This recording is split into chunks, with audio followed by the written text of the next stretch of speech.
চঞ্চল হয়ে থাকো অলওয়েজ? না, এটা আমার পড়তে বসে অভ্যাস ছিল এরকম করে দোলা। আচ্ছা, এই যখন জিনিসটাকে, পড়াশোনা এই জিনিসটাকে ঠিকঠাক করা যায়?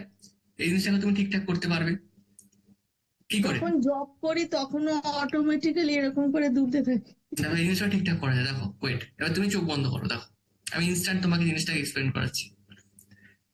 তো চোখ বন্ধ করো, হাত দুটো রিল্যাক্স, উল্টো করে রাখো, হাত দুটো হাঁটুর উপরে উল্টো করে রাখো। একদম রিল্যাক্স, রিল্যাক্স, রিল্যাক্স, রিল্যাক্স। একটা লম্বা গভীর শ্বাস, ধীরে শ্বাস বাইরে। কোনো হ্যাবিট চেঞ্জ করা বা কোনো সিচুয়েশনকে চেঞ্জ করার জন্য তুমি এই টেকনিক গুলো অ্যাপ্লাই করতে পারবে। তোমার চোখ দুটো পুরো একদম শক্তভাবে আটকে গেছে, পুরো একদম শক্তভাবে আঠার সাথে আটকে গেছে। তোমার চোখ দুটো তুমি খোলার চেষ্টা করলে তুমি খুলতে পারবে না, তোমার পক্ষে পুরো ইম্পসিবল হয়ে গেছে চোখ দুটো খোলা। এখন রিল্যাক্স, রিল্যাক্স, রিল্যাক্স। এবার আমি 10 to 1 রিভার্স কাউন্ট করবো, প্রত্যেকটা রিভার্স কাউন্টিং এর সাথে সাথে তুমি আরো গভীর শান্ত ঘুমের অবস্থায় চলে যেতে থাকবে। আমি 10 to 1 রিভার্স কাউন্ট করবো, প্রত্যেকটা রিভার্স কাউন্টিং এর সাথে সাথে তুমি আরো গভীর শান্ত ঘুমের অবস্থায় চলে যেতে থাকবে। আমি 10 to 1 রিভার্স কাউন্ট করবো, প্রত্যেকটা রিভার্স কাউন্টিং এর সাথে সাথে তুমি আরো গভীর শান্ত ঘুমের অবস্থায় চলে যেতে থাকবে। 10, 9, 8, 7, 6, 5, 4, 3, 2 and 1. Relax, relax and deep sleep, relax and deep sleep, relax and deep sleep.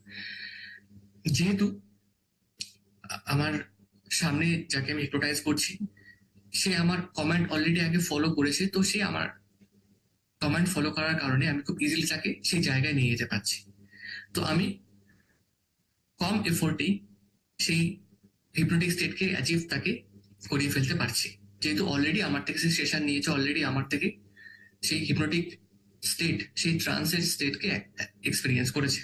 প্রথম প্রথম যখন হবে তখন আমাকে আরো বেগ পেতে হতো, বাট যেহেতু অলরেডি করা আছে, আমার থেকে সেশন নেওয়া আছে, তাই সেই কারণে খুব ইজিলি সেই হিপনোটাইজ যে হতে পারছে, হিপনোটিক স্টেটকে অ্যাচিভ করতে পারছে। ঠিক আছে, এই জন্য তাড়াতাড়ি নিয়ে যেতে পারছি। আমি আবারও 10 to 1 রিভার্স কাউন্ট করবো, প্রত্যেকটা রিভার্স কাউন্টিং এর সাথে সাথে তুমি আরো গভীর শান্ত ঘুমের অবস্থায় চলে যেতে থাকবে। আমি আবারও 10 to 1 রিভার্স কাউন্ট করবো, প্রত্যেকটা রিভার্স কাউন্টিং এর সাথে সাথে তুমি আরো গভীর শান্ত ঘুমের অবস্থায় চলে যেতে থাকবে এবং বডি পুরোপুরি ভাবে রিল্যাক্স হতে থাকবে। আমি আবারও 10 to 1 রিভার্স কাউন্ট করবো, প্রত্যেকটা রিভার্স কাউন্টিং এর সাথে সাথে তুমি আরো গভীর শান্ত ঘুমের অবস্থায় চলে যেতে থাকবে এবং তোমার সারা শরীর পুরোপুরি ভাবে রিল্যাক্স হতে থাকবে। 10, 9, 8, 7, 5, 4, 3, 2 and 1. Deep sleep, deep sleep, deep sleep and relax, deep sleep and relax, deep sleep and relax.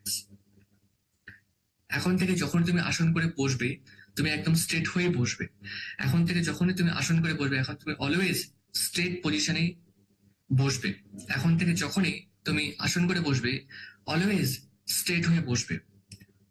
এটাই তোমার কাছে একটা পজিটিভ সাইন, এটাই তোমার জন্য সব থেকে বেস্ট অভ্যাস। যখন তুমি মেডিটেশন করতে বসবে, যখন কোনো মন্ত্র চ্যান্ট করতে বসবে, তোমার বডি পোস্টার অলওয়েজ স্ট্রেট থাকবে।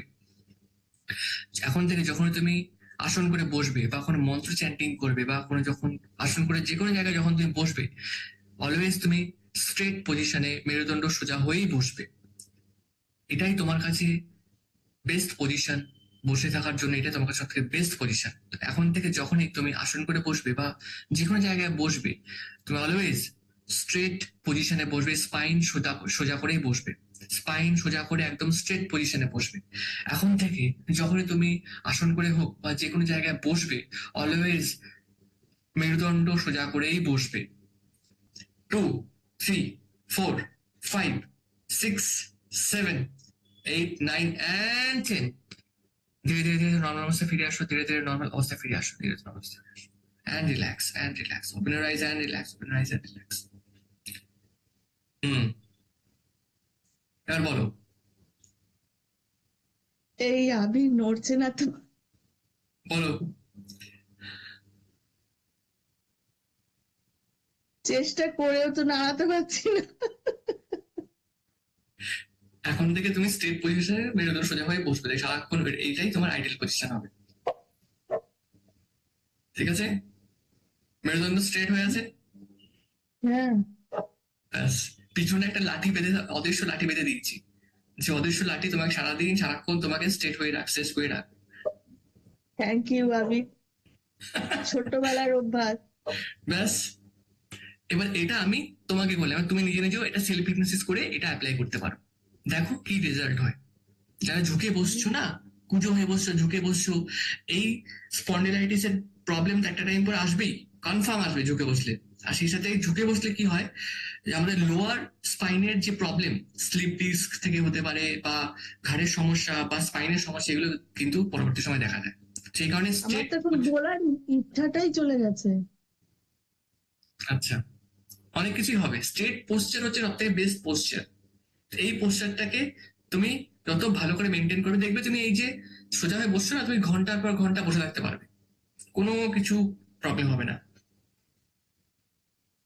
আগে জানো তো আমি হাঁটু ভাঁজ করে বসতে পারতাম না, এখন অনেকক্ষণ তোমার সাথে ক্লাস যখন করি না, অনেক কোনো অসুবিধাই হয় না, এই ব্যথা করে না আর। এই আগে যে বসতে পারতাম না, হিপনোসিস অ্যাপ্লাই করছো সেই কারণে হয়তো হচ্ছে বিষয়টা। ব্যথাই করে না এখন। ব্যাস, খুব ভালো। তো এইবার দেখবে এই পোস্টারে যখন স্ট্রেট হয়ে বসে তখন আলাদা একটা কমফর্টেবল ফিল হবে, এবং তুমি ঘন্টার পর ঘন্টা বসে থাকবে। যেমন এই দেখো অভিষিক্তা দিয়েও মুভমেন্ট করে এরকম এরকম করে। সেলফ হিপনোসিস অ্যাপ্লাই করো যাতে স্ট্রেট হয়ে বসে থাকবে। এই মুভমেন্ট করলে, যখন আমরা কোনো ধ্যান করছি, কোনো যখন মেডিটেশন করছি, কোনো এনার্জি ইনিশিয়েশনে যখন মুভমেন্ট করবো না, তখন এনার্জিটা ইন্টারাপ্ট হয়। এই কারণে অলওয়েজ স্ট্রেট পোস্টারে বসে থাকা দরকার, যাতে এনার্জি অ্যালাইনমেন্ট সুন্দরভাবে আমাদের মধ্যে হয়। বুঝতে পারলে?